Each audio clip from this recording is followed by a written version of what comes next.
Hello, let's have a very quick look at the Junsun 7-inch GPS system. This is a very low-cost tablet-like GPS system. Very basic setup. You've got the 7-inch screen, nice large screen, and then on top you've got the power button. You can see a small indent on the top and two on the bottom. That's for the mounting system, nothing around the side. And on this side you've just got the micro SD card and USB ports. You get a couple of USB cables included, one for in-car, and you also get the windscreen mount.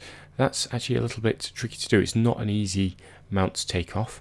The mount actually has a kickstand on it and also has this detachable pen if you'd rather use a pen. This is quite difficult to get to when you're in car though, so you're not that likely to use it. You're probably just going to use your finger on the screen. The screen itself looks pretty good, and there's a nice big button menu system. There's quite a few options that you wouldn't normally find on a sat nav, such as calculators and games and things like that. Interestingly, when you go into the settings, you can choose to go to the desktop. Now that is interesting because this is actually a Windows CE device. So when you drop to the desktop, you can see it's Windows CE version 6 2014, so it's actually quite an old version of Windows, and I'm surprised they haven't used something like Android instead. So just continuing quickly going through the menu system, you can see it comes with 8 gig of space, and it's got GPS menu, so you can see that it is locking onto GPS okay. It's got games. I'm not quite sure when you'd use those, maybe when you sat around in your car. Music player as well. And you've also got the option to view photos and video. Now moving on to its main function, the navigation. This uses a program called iGo Primo, and it's okay. I think the options on mobiles, like Android mobiles, are much better. You've got a few options for selecting destinations. You've got various find places and things like that.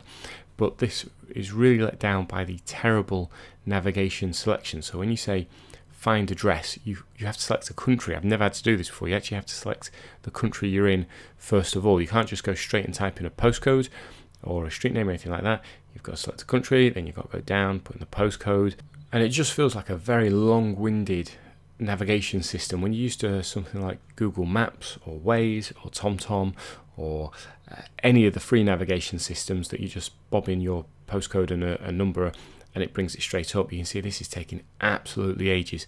It's a very poor system, and I was very disappointed. It does make me wonder why they didn't use something like Android and then you could just use Google Maps. So here it is in the car. You can see it's actually quite large, so you've got no problems seeing this, and actually even though the camera looks like it's picking up a lot of screen reflection, it was very easy to see. And I'm pleased to say that the software itself did a pretty decent job. I'm going to turn left here just to demonstrate it quickly rerouting. So I'm going off track, and if you give it a moment, it will reroute. You can see it is a couple of seconds behind my actual actions, but it doesn't take long to reroute, which I was very pleased to see. I've had sat navs before that sometimes really struggle when you go off course. It does also speak. The camera hasn't really picked it up, but it does give nice clear audio instructions as you're driving along. You are over the speed limit. And as you heard there, it says I was over the speed limit. I actually wasn't. It gets a little bit ahead of itself, but it's nice to hear that it's giving you some kind of warning just in case you are going a little bit too fast. And overall in use, it's okay.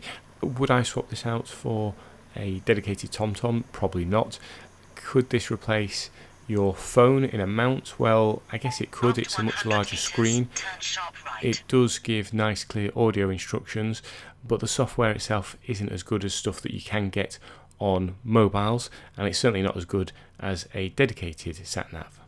On the plus side, it does offer free updates on the maps for life, so you don't have to purchase any more maps, and it does come with 48 European maps. So not only have you got the UK, you've got Spain, Denmark, Italy, France, all sorts. So you've got multiple locations to use this in, which is a real bonus. And I have to say the large screen, this is the largest screen sat nav I've tried. I have to say the large screen actually is really good when you're in the car. It's very clear to see, and the audio instructions, they can actually also be transmitted via FM to your car speakers if you find in the tablet speakers a little bit too quiet. So a bit of a mixed bag, but the thing that really swings the positive vote here is that this is a very low cost GPS. So if you don't want to use your phone, if you don't want to be draining the battery a lot using your phone, but you don't want to spend a fortune on something like a TomTom or a Garmin, this is a very low cost option for you. I hope you found this short review useful. Thanks for watching. You arrive at your destination after 100 meters.